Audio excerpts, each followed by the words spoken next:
Hello, good morning to all. Welcome to home education. आज की इस वीडियो में हम लोग पढ़ने वाले हैं आपकी सेकंड यूनिट। तो चलिए स्टार्ट करते हैं।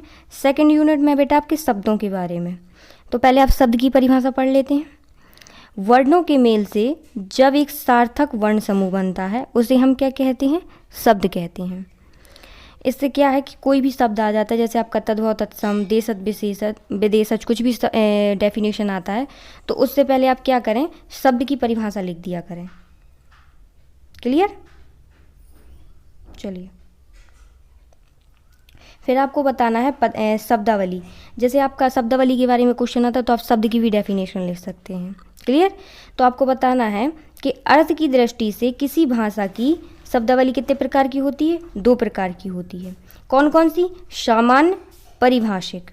तो सामान्य में आपको बताना है कि जो शब्द एक निश्चित अर्थ में प्रयुक्त नहीं होते वो क्या कहलाते हैं? सामान्य कहलाते हैं। अब क्या बताना है हमें? परिभाषित शब्दावली। ये देखिए, आपको बताना जो किसी विशेष स्थान के क्षेत्र में एक निश्चित अर्थ में प्रयुक्त होते हैं वह क्या कहलाते हैं? परिभाषित शब्द कहलाते हैं। ये बेटा आपकी डेफिनेशन है। आपको क्या है, डेफिनेशन बेटा याद करनी पड़ेगी क्योंकि ये लघु के रूप में ज़्यादा पूछे जाते हैं, या बाई चांस अगर उसका पूछने का मन हुआ और यदि कहीं भी एग्जामिनर का माइंड चेंज हुआ कि हमें तो दीर्घ में देना, तो इस तरीके से जैसे शब्द की परिभाषा पूछ लेगा, शब्दावली की पूछ लेगा, और यहाँ से देखिए आपका अक्षर मिल रहा है और वाक्य मिल रहा है, तो वो क्या करता है, इकट्ठी परिभाषाएं पूछ लेता है। तो वो इकट्ठे पॉइंट्स में भी पूछ सकता है। मतलब मैंने आपको ये बता दी कि वो किस तरीके से पूछ सकता है, लेकिन ज़्यादातर वो लघु में ही पूछता है। तो आप लोग लघु में ही याद रखें इसको। क्लियर? अब आपको बताना अक्षर के बारे में। तो अक्षर किसे कहते हैं? वह ध्वनि या ध्वनि समूह जिनका उच्चारण एक सांस में हो जाता है, मतलब एक सांस में हम लोग बोल पाते हैं, उसे क्या कहते हैं? अक्षर। जैसे का, खा, गा, या, टा, ठा, डा, इस तरीके से। क्लियर? अब आपको बताना है बेटा वाक्य। वाक्य क्या है? एक क्वेश्चन ऐसा है आपका बेटा कि ये दीर्घ में भी बहुत ज़्यादा पूछा जाता है और लघु में भी पूछा जाता है। तो आप देख लीजिए, पहले वाक्य की आपको परिभाषा लिखनी है। तो इसमें आप लिखेंगे 2 या 2 से अधिक पदों के सार्थक समूह जिसका पूरा अर्थ निकलता हो उसे क्या कहते हैं? हम वाक्य कहते हैं। इसका एग्जाम्पल है बेटा बालक सोता रहता है, या कुछ भी लिख सकते हैं, राम पढ़ता है, या आप खेलते हो, कुछ भी। फिर आपको बताना है कि वाक्य के 2 अंग होते हैं। अभी अंग बता रहे, प्रकार नहीं बता रहे, याद रखिए। अंग अलग होते हैं, प्रकार अलग। तो आपको बताना है उद्देश्य। इसमें 2 अंग होते हैं। पहला है उद्देश्य। तो इसमें बताना है कि जिस विषय के बारे में जानकारी क्या होती है, दी जा रही हो, उसे तो हम उद्देश्य कहते हैं। चलिए, ये था आपका क्वेश्चन बेटा वाक्य के बारे में। तो मैंने इसका पहला अंक क्या बताया था आपको? उद्देश्य। तो इसका एक उदाहरण भी देख लेते हैं हम लोग। राधा नाचती है, तो इसमें आपका उद्देश्य बताना है। तो राधा किसके बारे में जानकारी दी जा रही है आपको? राधा के बारे में। अब इसका हम दूसरा अंक भी पढ़ लेते हैं। तो इसी उदाहरण से मैं आपको बताऊंगी। ये देखिए, विधेय होता है इसका दूसरा अंग। पहला उद्देश्य, दूसरा विधेय। तो आपको बताना है कि जो उद्देश्य की जो भी जानकारी दी जाती है उसे हम क्या कहते हैं? विधेय। ये देखिए, इसमें भी राधिका नाचती, क्योंकि मैंने कहा था आपको एक ही उदाहरण से बताने वाली हूँ। तो इसमें बताना है कि यहाँ पर राधिका नाच रही है, इसलिए इस वाक्य में क्या हो जाएगी? नाचना विधेय हो जाएगा। क्लियर? समझ आया? तो ये इसमें अंतर होता है। तो आपको इसमें अंग भी बताने पड़ेंगे। फिर आपको बताना है वाक्य के प्रकार, जो सबसे इंपॉर्टेंट होते हैं। ये बेटा ऑब्जेक्ट के लिए तो आप याद रखो और लिखने के लिए भी याद रखो। ये पूछ लिया जाता है कि वाक्य कितने प्रकार के होते हैं, तो आप याद रखेंगे 2 प्रकार के होते हैं। ये लिखिए कौन कौन से? रचना के आधार पर, अर्थ के आधार पर। तो ये ऑब्जेक्ट बनता है आपका कि वाक्य रचना के आधार पर कितने प्रकार के होते हैं, तो आप याद रखेंगे 3 प्रकार के होते हैं। और यदि उन्होंने पूछ लिया कि अर्थ के आधार पर कितने होते हैं, तो याद आप लोग रखेंगे 8 प्रकार के होते हैं। आप इसमें मत गलती कर देना। रचना के आधार पर पूछे तो 3 याद रखेंगे, अर्थ के आधार पर पूछे तो 8। क्लियर? अब चलिए, ये इनके 3 प्रकार पढ़ लेते हैं। पहला क्वेश्चन है आपका सरल वाक्य। इसमें बताना है आपको कि ऐसा वाक्य जिसमें एक ही क्रिया, एक ही कर्ता होता है, उसका उद्देश्य सिर्फ एक होता है। जैसे राम किताब पढ़ता है, वो कुछ और तो नहीं कर रहा, सिर्फ एक ही के वो किताब पढ़ रहा है। तो ये हो जाएगा कैसा? सरल वाक्य। अब देखिए, मिश्रित मतलब मिला हुआ, समझ में आ रहा? मिश्र मतलब मिलना। तो अब देखिए, ऐसे वाक्य जिनमें सरल वाक्य के साथ साथ, मतलब जो अपन लोग ऊपर पढ़ चुके हैं, इसके साथ साथ कोई दूसरा उपवाक्य भी शामिल होता है। कैसे? देखिए, जो औरत बाहर बैठी है वह मेरी दादी है। अगर इसमें ये होता उदाहरण के लिए वह मेरी दादी, तो सरल हो जाता, लेकिन वो क्या कह रहा है, एक दूसरा उपवाक्य भी शामिल होता है, तो इसलिए ये क्या कहला जाएगा आपका मिश्रित वाक्य। अब देख लेते हैं संयुक्त वाक्य भी। तो संयुक्त वाक्य ऐसे वाक्य जिनमें दो या दो से क्या होते हैं, अधिक उपवाक्य होते हैं, शामिल होते हैं, उसे हम क्या कहते हैं, संयुक्त। जैसे देखिए, राधा बीमार थी इसीलिए वह स्कूल नहीं आई, आपको ये याद रखना है। जिसमें मिले हुए वाक्य रहते हैं उसको मिश्रित, संयुक्त में क्या होते हैं, दो। ये देखिए अलग हो गया ना, कि राधा बीमार थी इसीलिए वह स्कूल नहीं, कि उसी से रिलेटिव आ रहा, तो आपको ये याद रखने पड़ेंगे। आपको एक एक एग्जाम्पल लिखना पड़ेगा इसका, और एक एक आपको कम से कम उदाहरण लिखना पड़ेगा, अगर वो प्रकार में पूरा पूछता है आपको डिटेल में। और यदि आपको 2 नंबर में भी लिखना है तो आप लिख सकते हैं। क्लियर? अब हमें देखना है अर्थ के आधार पर। ये देखिए, मैंने आपको पहले बताया था अर्थ के आधार पर कितने होते हैं वाक्य, 8 प्रकार के। पहला होता है आपका, मैं तो कह रही हूँ आप सबसे पहले इसका ऑब्जेक्ट का ही रखें, कि हो सकता है आप कल जाएं सीधे आपको दोनों ही मिल जाए या एक मिल जाए, लेकिन आपको मिलेगा जरूर वाक्य से, मैं आपको इतना बता दे रही हूँ। और यदि आपका क्वेश्चन के रूप में पूछा जाए तो मैं आपको बता ही रही हूँ। क्लियर? चलिए, पहला क्या है आपका बेटा, विधानवाचक वाक्य। दूसरा है आपका निषेधवाचक वाक्य। तीसरा है आपका आज्ञावाचक। चौथा है आपका प्रश्नवाचक। फिर है आपका विस्मयादिबोधक, इच्छावाचक, संदेहवाचक, संकेतवाचक। ये बेटा आपके 8 प्रकार के वाक्य हो गए। तो आपको याद भी बने रहेंगे कि अर्थ में कितने थे, रचना में कितने थे।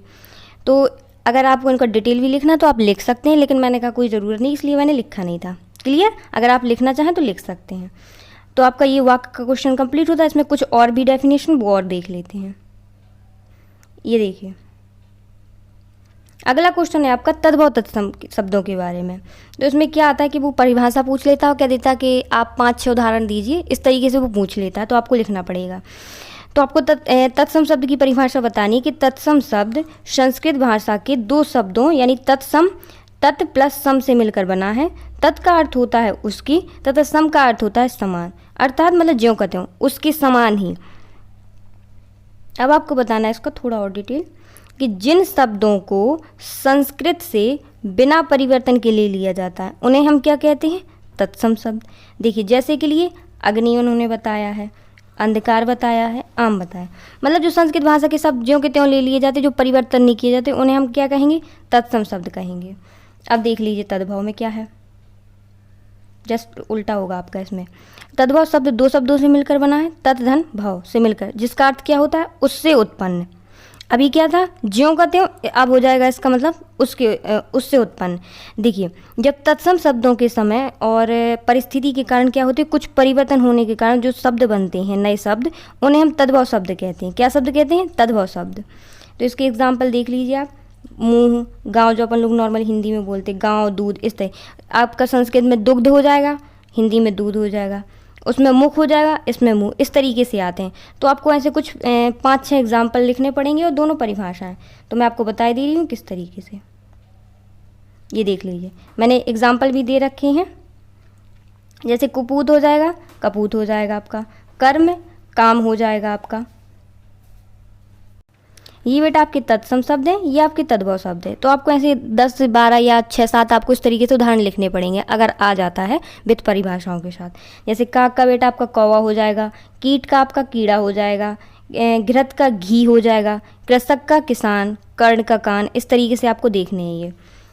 अगर आ जाए, अगर परिभाषा बस पूछता है तो आप परिभाषा बस लिख देंगे। क्लियर? तो आपका तद्भव शब्द भी निपटता है। अब आता है बेटा आपका लास्ट क्वेश्चन है इस यूनिट से, देशज एवं विदेशज शब्द।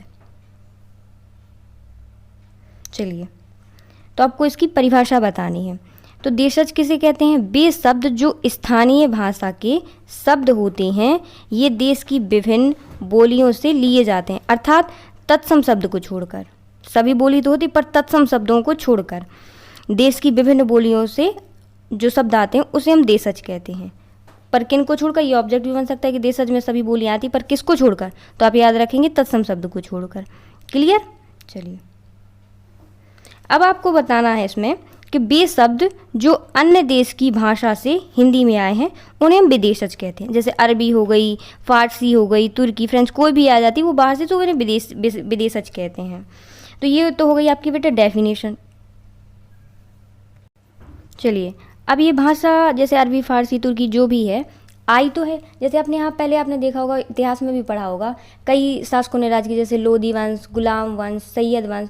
तो ये क्या थे, बाहर के थे, जैसे मुग़ल भी बाहर से थे, अफ़गानी भी। तो ये इन्होंने कई साल राज किया अपने यहाँ। तो इन्हें जो सा लैंग्वेज समझ में आती थी, इन्होंने वही लैंग्वेज यूज़ करी। तो क्या होता है कि अब हमें जो अच्छी लगती है, हम उन वर्डों को यूज़ कर लेते। तो इस तरीके से समावेश होता है, ये है इसका मतलब। तो आपको ये तो ज़्यादा कुछ नहीं आता इसमें ज़्यादातर परिभाषा पूछ ली जाती है, इसलिए मैंने इनका ज़्यादा डिटेल नहीं दिया बेटा। अब इसमें से एक इम्पॉर्टेंट क्वेश्चन आपका, बहुत ज़्यादा वेरी मोस्ट क्वेश्चन समझ लें आप। इसमें मैंने आपको 2 जीवन परिचय बारे में बताना है कि एक कामता प्रसाद गुरु जी की रचना, एक किशोरी दास वाजपेयी जी की। तो मैं सिर्फ इसमें आपको रचनाएं बता रही हूँ। जब मैंने आपको फर्स्ट पेपर की जब तैयारी करवाई थी, तो मैंने उसमें जीवन परिचय आप लोगों को समझाए थे कि किसी का भी जीवन परिचय आ जाए बेटा, आपको किस तरीके से लिखना है। क्लियर? तो मैं सिर्फ आपको रचनाएं बताई दे रही हूँ। अगर आप लोगों ने अभी तक वो वीडियो नहीं देखी है तो आप लोग देख लें, उसमें मैंने आपको एक एक तरीका बताया था किस तरीके से जीवन परिचय लिखे जाते हैं, तो आप लोग देख लीजिए एक बार। जैसे कामता प्रसाद गुरु जी की रचनाएं जो हैं, उन्होंने की थी सत्य, प्रेम और पार्वती और यशोधरा, ये उनने उपन्यास थी उनके। अब देख लेते हैं किशोरी दास वाजपेयी जी की रचनाएं। तो उन्होंने क्या किया जाता, ब्रज भाषा के व्याकरण, अच्छी हिंदी, शब्दानुशासन, हिंदी वर्तनी, इनकी ये रचनाएं हैं। देखिए, जो मैंने आपको फर्स्ट पेपर में जब तैयारी करवाई थी जीवन परिचय की, तो उसमें मैंने आपको लिखने का तरीका बताया था कि जीवन परिचय किस तरीके से लिखा जाता है, आप कैसे कि 5-6 पेजों में कैसे। अब ऐसा तो है नहीं कि आप 12वीं क्लास में हो तो आप 2-3 पेज में लिखोगे, आपको कम से कम 4-5 पेजों में लिखना पड़ेगा। तो अब वो लिखोगे कैसे? तो मैंने भैया उसको लिखने का एक तरीका बताया था कि मैंने कुछ उसमें कॉमन हेडिंग भी बताई थी। लगभग सभी की बेटा भाषा जो लगभग होती है सभी की समान मानी जाती है। तो क्या है, जैसे आप सभी का तो याद करने बैठोगे नहीं, तो अब क्या है, जितनी ज़्यादा रचनाएं आप याद कर लोगे, फिर किसी का भी आ जाए आप बना के लिख सकते हो। कम से कम 5 पेज तो आप समझो बना के लिख ही पाना है उसमें। तो आप पहले रचनाएं पर याद करने से पहले आप उन वीडियो को देख लें कि हमने उसमें तरीका भी बताया था कि आपको लिखना कैसे जीवन परिचय, आप उनको देख लें, फिर आप रचनाएं याद करके आप लिख भी सकते हैं। क्लियर? और आपकी ये सेकंड यूनिट बेटा कंप्लीट होती है। अब आपकी जो थर्ड यूनिट थी वो मैंने बेटा आपको पहले ही अपलोड करवा दी थी, उसमें आदिकाल, भक्तिकाल, रीतिकाल, आप उसका बेटा डिटेल पढ़िए, क्योंकि परिभाषाओं के अलावा उनके प्रकार पूछे जाते हैं। आपके ज़्यादातर उसमें प्रकार पूछे गए भक्तिकाल के, रीतिकाल के। तो अगर आपने परिभाषा बस देखी तो आपके प्रकार छूट जाएंगे। तो इसलिए मैं आपको पहले हिंट दे रही हूँ कि आप स्टार्ट से लेकर लास्ट तक वीडियो देखें, जिससे कि आपके प्रकार, हर एक ऑब्जेक्ट आपकी याद रहे उससे। क्लियर? और आपको इन सेकेंड यूनिट से कोई भी दिक्कत हो तो आप हमें कमेंट कर सकते हैं। आपको वीडियो बेटा अच्छी लगी हो तो चैनल को सब्सक्राइब कर दें और वीडियो को शेयर ज़रूर करना है। वीडियो देखने के लिए थैंक यू।